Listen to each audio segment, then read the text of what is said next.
اور علماء کرام کی تمام محنتوں کاوشوں اور فرزندان توحید و اسلام کی کاوشوں پر اللہ رب العزت نے اس ملک پر یہ انعام کیا. وہ انعام کا دن 7 ستمبر کا تھا.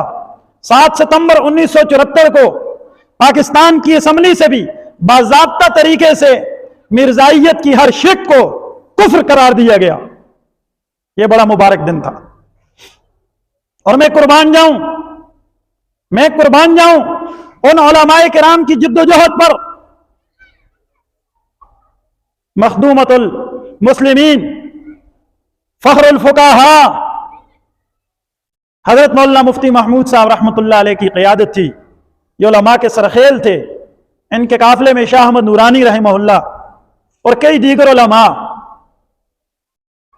انہوں نے مسلسل اس عظیم جد و جہد کو پائے تکمیل کو پہنچایا. جب یہ اعلان ہو رہا تھا اسمبلی میں کہ قادیانی کافر ہیں، مرتد و زندیق ہیں، تو جتنے بھی اسمبلی کے اندر وہاں مسلم اراکین تھے وہ سارے گرم جوشی سے ایک دوسرے کو گلے مل رہے تھے، خوش ہو رہے تھے. اور اسمبلی کے اس فلور کی اس نشست کے اختتام پر ذوالفقار علی بھٹو نے ایک تاریخی خطاب کیا تھا. تاریخی جملے کہے تھے. کہا رب العزت کی قسم کہ اگر محمد عربی صلی اللہ علیہ وسلم کی ناموس کی بات ہے تو اس پر ہم کوئی رعایت نہیں کر سکتے. یہ 7,000 ہوں، 7 لاکھ ہوں، 7 کروڑ ہوں، سب ہمارے پاؤں کی جوتی پر ہم انہیں رکھتے ہیں. ہم اپنے محبوب کی نبوت کے ختم نبوت کے تحفظ پر کوئی کمپرومائز نہیں کرتے. یہ اس کے تاریخی جملے تھے ذوالفقار علی بھٹو کے. یہ اس کی شہادت کے لیے کافی ہیں. تو میرے عزیزو، رحمت عالم صلی اللہ علیہ وسلم کی ختم نبوت یہ وہ حساس ترین مسئلہ ہے کہ جس کے لیے ہمہ جہت ہر وقت ہر اعتبار سے اس کے تحفظ کے لیے ہمیں جانی طور پر، مالی طور پر، ہر اعتبار سے قربانی کرنے کے لیے تیار رہنا چاہیے. اور اس کو سمجھنے کی بھی ضرورت ہے. اس عقیدے کو سمجھنا، آئین کی ان شکوں کو اپنے اسلامی تناظر میں، شریعت کے تناظر میں جو 100 سے زیادہ آیات ختم نبوت ہیں، میرے نوجوانوں، میرے عزیزوں، ان کی تفسیر کو علماء سے یاد کرنا. جو 200 سے زیادہ میرے محبوب کے فرامین ہیں، فرامین مقدسہ رسول اللہ کے تفسیر کے ساتھ، تشریح کے ساتھ اس کو یاد کرنا. اور پھر اسلام، قرآن، حدیث کے بعد، توجہ کیا کہہ رہا ہوں، اسلام، ایمان، قرآن، حدیث، اس کے بعد ہمارا جو ملک کا آئین ہے اس کے تناظر میں اس تمام ختم نبوت کے قانون کی شکوں کو یاد کرنا، یہ میری آپ کی ذمہ داری ہے. امت مسلمہ کا ہر نوجوان، ہر فرد اس پہ گہری نظر رکھے، اس پہ گہری نظر رکھے. اور اگر جس طرح ہم نماز کے، جس طرح ہم روزے کے، جس طرح نماز کے، جس طرح وضو کے، جس طرح غسل کے ضروری مسائل کو ہم وقت از بر رکھتے ہیں، نوک زبان رکھتے ہیں، یاد کرتے ہیں، میرے عزیزوں برادران اسلام، ختم نبوت کی ہر شک، ہر آیت، ہر حدیث، ہر جملہ، ہر تشریح، ہر تفسیر کو ایسے ہی نوک زبان رکھنا، ایسے ہی حفظ کرنا، ایسے ہی اس کو سمجھنا، اس کے آئین و قانون کے تناظر میں اس کو سمجھنا، یہ میرے آپ کے لیے ضروری ہے. اس مسئلے کا ہر بچہ عالم ہونا چاہیے کہ یہ کتنا حساس اور کتنا نازک ترین مسئلہ ہے. اس کا گھروں میں پرچار عام کیجیے.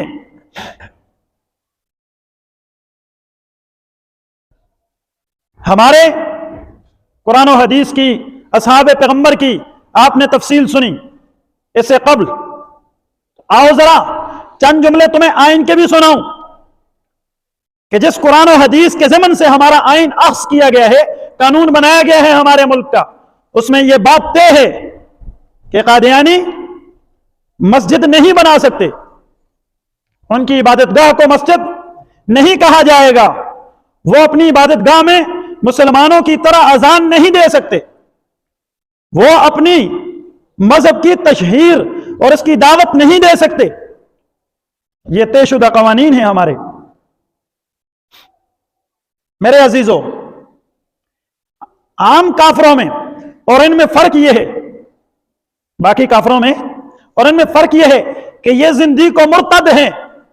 باقی کافروں کے ساتھ ایک ملک کے اندر ایک ریاست میں گزارا ہو سکتا ہے، لیکن ان کے ساتھ گزارا اس لیے نہیں کہ یہ غدار نبوت ہیں. یہ اسلام کے بھی غدار ہیں، یہ ہمارے ملک کے آئین کے بھی غدار ہیں.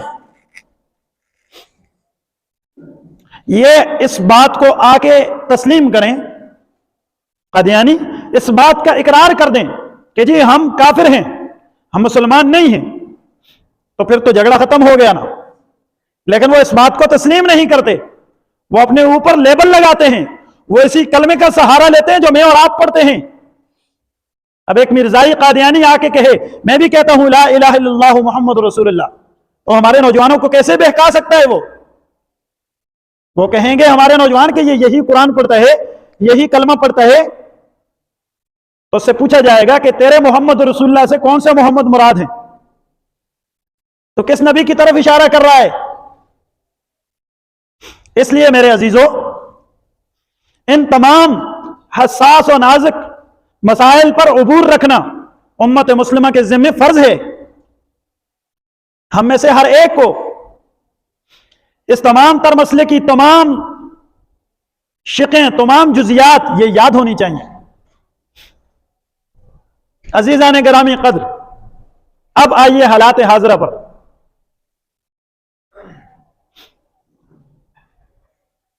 میں آپ کو اشتعال انگیزی کی طرف نہیں لے کے جا رہا، میں آپ کے دل و دماغ میں وہ حقیقتیں اتار رہا ہوں جن کا بخوبی سمجھنا میرے آپ کے لیے اور صاحب ایمان کے لیے ضروری ہے. چونکہ ہماری ذاتی دشمنی وہ نہ کسی وزیر کے ساتھ ہے نہ کسی جج کے ساتھ ہے. ہمارا ذاتی کسی سے کوئی مسئلہ نہیں. اختلافات ہوتے ہیں، نظریات کے اختلاف ہوتے ہیں، جماعتی اختلافات ہوتے ہیں، کوئی بات نہیں. یہ کوئی اتنا بڑا مسئلہ نہیں کہ اختلافات نہ ہوں. اختلافات ہوتے ہیں، سیاسی اختلاف ہو سکتا ہے، فروعی ہوتے ہیں، جو ہے مسلکی اختلافات ہوتے ہیں، وہ الگ بات ہے. لیکن مسئلہ ہمارے ایمان کا ہے. ختم نبوت کا مسئلہ یہ بڑا حساس نازک ترین مسئلہ ہے. میں نے بار بار اس کا تکرار کیا، یہ بڑا حساس مسئلہ ہے. تو ساری تمام تر صورتحال کو دیکھ کے ایک جملہ عرض کرتا ہوں کہ کسی بھی صورت میں رحمت عالم صلی اللہ علیہ وسلم کی ختم نبوت اور ناموس کا جو آئین و قانون میں لکھا گیا جو قانون بنایا گیا جو مسئلہ ہے، اس کو نہ چھیڑا جائے. خلاصہ یہی ہے، ختم نبوت کے قانون کے کسی جز کو نہ چھیڑا جائے، اس لیے کہ ختم نبوت کے قوانین کے ساتھ چھیڑ چھاڑ یہ جو صرف اس ملک میں اگر اس قانون کے تحت زندگی گزارنے والے مسلمان ہیں، یہ 24 کروڑ سے زیادہ مسلمانوں کے ایمانی جذبات کے ساتھ چھیڑ چھاڑ ہے. اس لیے کہ جب رحمت عالم صلی اللہ علیہ وسلم کی ناموس کی بات ہوگی، آپ علیہ السلام کی ختم نبوت کی بات ہوگی، تو یقیناً پھر ہم بریلوی بعد میں ہیں، پھر ہم دیوبندی بعد میں ہیں، پھر ہم نون والے بعد میں ہیں، پھر ہم جیم والے بعد میں ہیں، پھر ہم فا والے بعد میں ہیں. یہ سارے اختلافات ہم وہ پیچھے رکھ کے نا، ہم سب سے پہلے پھر رسول اللہ والے ہیں. ہم اپنے محبوب کی ختم نبوت والے ہیں. سارے اختلافات بلائے طاق رکھ کے پھر ہر شخص کفن ہاتھ میں لے کے نکلے گا انشاءاللہ. جی اونچی آواز سے انشاءاللہ. ایمانی حرارتوں اور کیفیتوں کے ساتھ ذرا مسکرا کے نا، اندر سے آواز ہے، اندر سے ایمانی کیفیت کے ساتھ. ہم آپ سے یہ کہتے ہیں کہ اگر آپ رسول اللہ کے ختم نبوت کے قانون سے نہیں چھیڑیں گے، اگر آپ اس قانون کے محافظ رہیں گے، تو پھر تو آپ ہمارے لیے چیف بھی ہیں، پھر آپ ہمارے لیے جسٹس بھی ہیں، پھر آپ ہمارے لیے عیسیٰ بھی ہیں، پھر آپ ہمارے لیے فائز بھی ہیں.